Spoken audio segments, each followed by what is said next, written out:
পোষ্যকোটা বাতিল ইস্যুতে রাজশাহী বিশ্ববিদ্যালয়ে দুদিন ধরে চলছে উত্তেজনা। আমরা এই বিষয়ে জানবো। রাজশাহী বিশ্ববিদ্যালয় থেকে আমাদের সাথে যোগ দিচ্ছেন সহকর্মী তারেক মাহমুদ। তারেক, সিন্ডিকেট সভা শুরু হয়েছে কিনা আর ক্যাম্পাসের কি অবস্থা দেখছেন এই মুহূর্তে? লোপা, সিন্ডিকেট সভা শুরু হয়েছে বিকেল 3:30টায়। সিন্ডিকেট মেম্বাররা রাজশাহী বিশ্ববিদ্যালয়ের উপাচার্য সালেহ হাসান নকিবের যে বাসাটি রয়েছে আমার ঠিক পেছনে যে বাসভবনটি রয়েছে সেখানে সিন্ডিকেট সভায় তারা আলোচনা করছেন এবং আলোচনা করে আমরা তার সেই সভাটি শেষ হলেই কিন্তু আমরা বিস্তারিত সার্বিক বিষয়ে জানতে পারবো।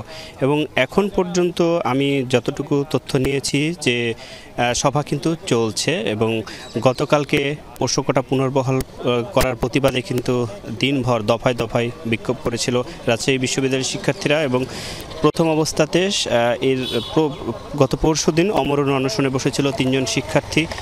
তারপরে তাদের সাথে আরও কয়েকজন অসুস্থ হয় এবং এর মধ্যে 3 জন গুরুতর অসুস্থ হলে রাজশাহী বিশ্ববিদ্যালয়ের যে বিশ্ববিদ্যালয়ের যে স্বাস্থ্যকেন্দ্র রয়েছে সেখান থেকে একজনকে রাজশাহী মেডিকেলে কিন্তু নিয়ে যাওয়া হয়েছে।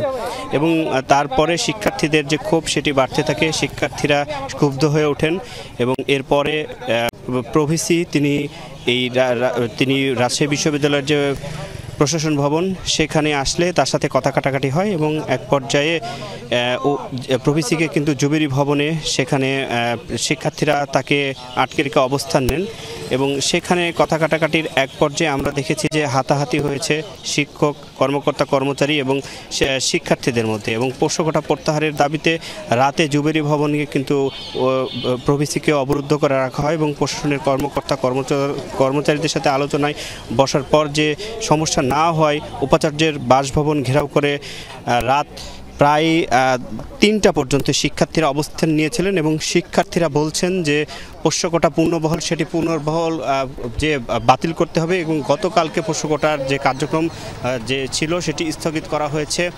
এবং এখন পর্যন্ত এই 25 তারিখে রাষ্ট্র নির্বাচন হবে কিনা এবং সার্বিক বিষয়গুলো নিয়ে ভিসির যে কার্যালয় রয়েছে সেখানে সিন্ডিকেট সভা সেটি তারেক, বুঝতে পেরেছি। আপনাকে ধন্যবাদ আমাদের সাথে যোগ দেওয়ার জন্য।